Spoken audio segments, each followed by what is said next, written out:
I will admit that over the past couple years, I've thought more and more and more about just how tenuous that might be and how realistic, I hate even saying this, but how realistic it could be that at some point, somewhere in the not so distant future, somebody uses a nuclear bomb. So 2 questions. 1, how realistic is that? And 2, if that does happen, and I guess it would depend on where as well, what does the aftermath of that look like? Right. But, back to the world of the living, at least for now. Yeah. In some of our earlier conversations, we were talking about the different countries with nuclear weapons, and obviously the bombing that happened of Iran's facilities in June and everything. But may I add one other thing about that? Please, yeah. So this is something that most Americans don't understand or haven't thought about, and which most Israelis just deny because it doesn't fit into their worldview. But these Israeli attacks on Iran have now forced the Iranians to develop a nuclear weapon. They had no uranium that was weapons ready or weapons capable. And besides that, they don't have a delivery system. I would bet my next paycheck that that's what they're going to start developing now. Because if all they have to look forward to is continued Israeli bombing and assassination and infiltration, the threat is existential for them too. And so they're going to have to do something to defend themselves. And the only thing that they can do at this point is to develop a nuclear deterrent. No, why did you say earlier, because we got off this, that in hindsight then you think that when the U.S. ended up bombing, this was okay? Because I think that the Israelis really would have used a nuclear weapon. That's where the word existential comes from. Meaning you don't think that was just like a threat? No, I think that they really intended to do it. Okay. So this is something I've been thinking about a lot more recently, and I hate that I have to think about it, but I used to have this picture in my first studio at my parents' house. There were 2 pictures on one of the walls. The top picture was of the nuclear bomb test at Bikini Atoll. Oh, yeah.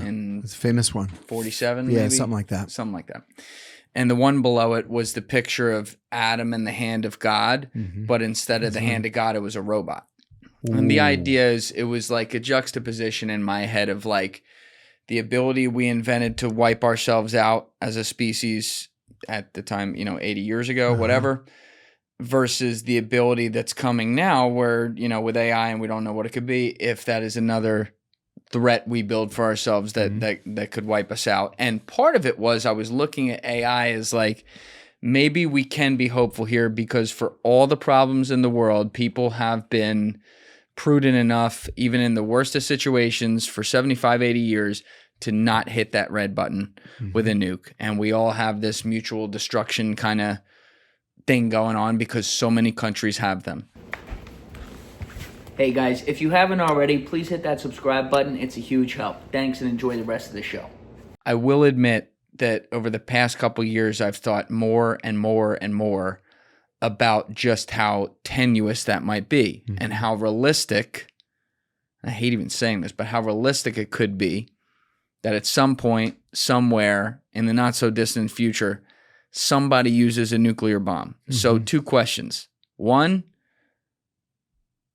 how realistic is that? And 2, if that does happen, and I guess it would depend on where as well, what does the aftermath of that look like? Right. Well, I think it's something that we do have to fear. I could see the Israelis using one on Iran. I could see the Indians and Pakistanis using them against each other. What does the aftermath look like? I suppose it depends. We talk about tactical nuclear weapons, battlefield nuclear weapons that supposedly, aren't going to have the catastrophic fallout that Hiroshima and Nagasaki had, or that a modern full-sized nuclear weapon would have. But I'm not sure that it really matters.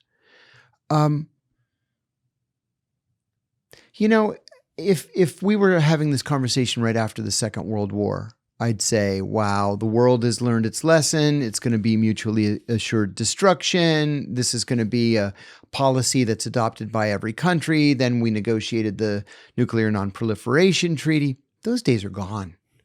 You know, you got the North Koreans, the Indians, the Pakistanis, now maybe the Iranians, the Israelis. Do you trust any of those countries? Not really. None of them. So I'm not sure what the aftermath would be. I suppose if the Indians and the Pakistanis went at it, they'd lob one on each other and that would be the end of it, right? What do you think the world would do in the aftermath of that? What could the world do? What, are you going to run to the United Nations and issue a very strongly worded statement? And that's really what it comes down to. That's it. And what are you going to do? Overthrow a government, attack a government because it's used a nuclear weapon? What if it has more nuclear weapons and then they use it against you or against your troops as they're landing? Or yeah, I don't know. I guess size of country obviously matters a lot too. So like if North Korea used one, all due respect, you know, which is a concern. Mm-hmm. I mean, they're gone. I would think so. Yeah. And that's the one saving grace I think of in my head. I'm like, if someone tried to do it to us, we'd have to respond. Yeah. You're done. Like if they did one here, which would be catastrophic, to be very clear, they're gone. Yeah, I can't help but to think that if we were to be attacked with nuclear weapons, we would have to respond using nuclear weapons. Terrible, terrible thing, but you have to respond. And I agree with you. If it were to be the North Koreans, tomorrow North Korea wouldn't exist. Right. Which is it's impossible to fathom something like that. Mm-hmm. And, World War II, people relitigate that all the time, and I understand that. Sure. I do. Sure, I get it. Certainly, I mean, that's a crazy thing that had to happen.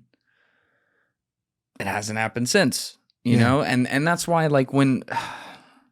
you have Israel threatening to use nuclear weapons, like, they're a powerful country, but they're the size of New Jersey. Mm-hmm. Like, how? I don't understand why they'd be so careless as to do that, because it doesn't take much for them to be gone. No. Like what is the thought process there? And like now you even have insult to injury. You got like Jonathan Pollard running for Knesset. Yeah, how do you like that?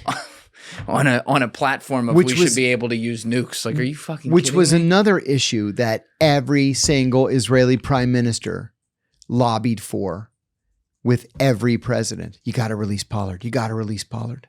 No, he's doing every day of the 30 years. And he did every single day. But then we let him go back. Or not back. We let him go there. And they gave him a parade and a hero's welcome and an Israeli passport. And now he's running for the Knesset. Does that just like piss you off to no end? Yeah, very much so.